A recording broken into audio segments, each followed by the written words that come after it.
পুৰাণৰ অনুসৰি মৃত্যু হোৱা মানুহৰ লগত কি হয় যেতিয়া মানুহজনৰ মৃত্যু হয়?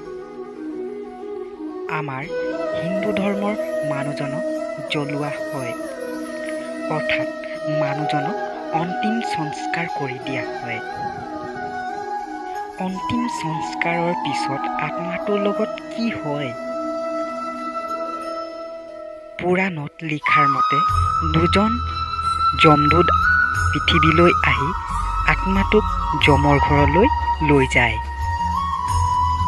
আৰু ২৪ ঘণ্টাৰ কাৰণে লৈ যায় আৰু মানুহজন কি কি বেয়া কৰ্ম ভাল কৰ্ম কৰিছে আত্মাটোক দেখুৱাই আৰু ২৪ ঘণ্টাৰ পিছত আত্মাটোক নিজৰ ঘৰলৈ পঠিয়াই দিয়ে।